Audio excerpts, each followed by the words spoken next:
Hi there, Sue again. Continuing on our theme of loving others. And I want to ask you a question.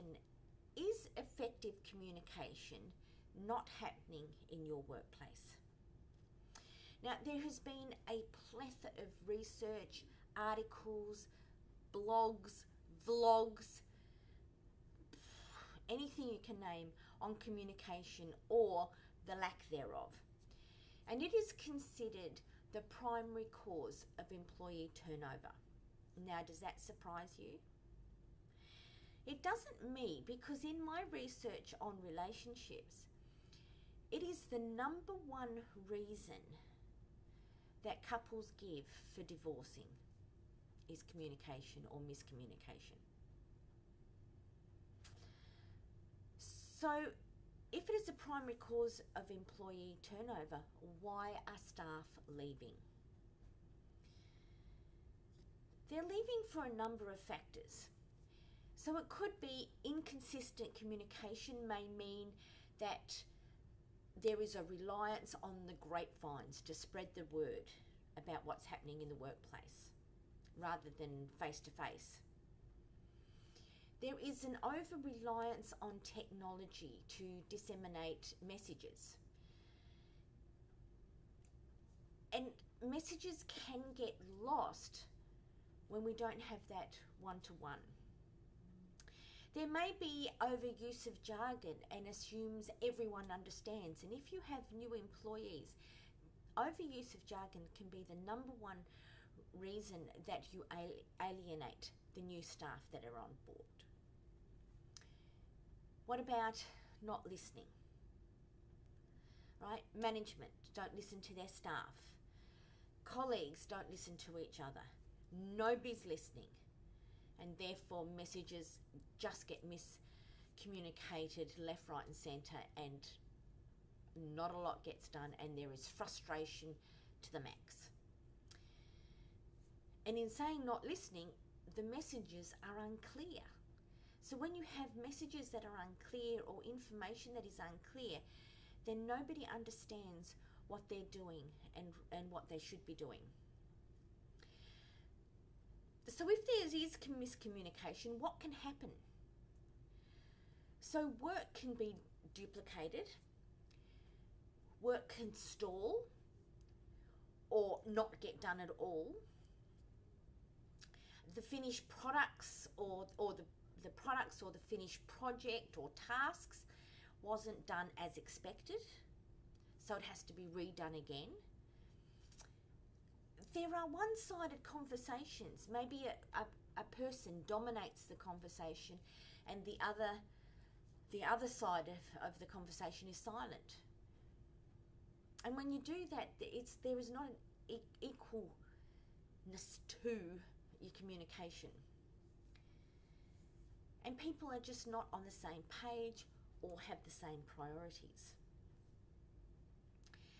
So here's my 3 things to prevent miscommunication. So the first one is a perception filter that clouds communication.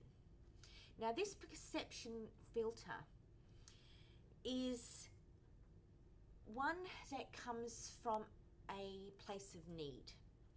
So I need to be validated. So if I was at a workplace and I need to be validated to make me feel good about myself, or I need to have my work mean something, have some meaning, then every conversation that I'm going to have either with colleagues or management is through this filter, is that I'm only half listening to the conversation because I'm listening for how are you validating me? How are you saying or doing things that help me feel as if my work has meaning, and therefore then I can feel good about myself. So that's the first one, the perception filter. The second one is not to take things personally. And this also comes in from the perception filter. So if your perception is the world's out to get me, the world doesn't care, so you have suspicion of people's motives.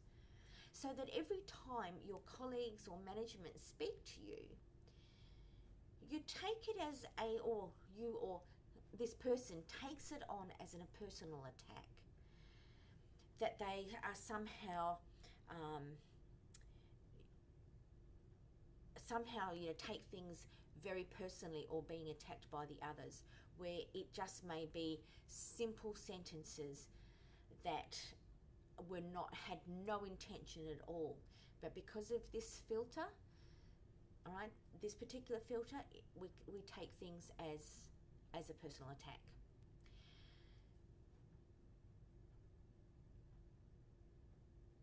So in order for that to happen, we need to get our egos out and to realize that a job is a job, a task is a task. And what that job and task is should be separate from who you are as a person.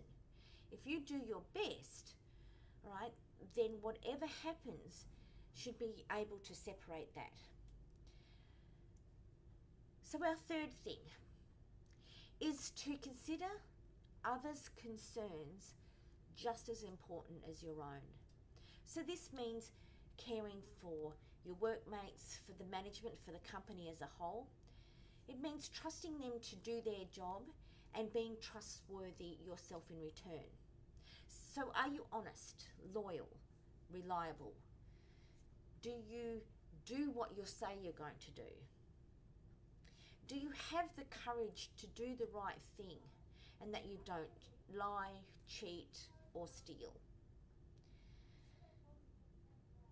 Then real communication can happen, and just imagine the freedom in your workplace if everyone had a healthy self-regard. And imagine what you and your company could achieve.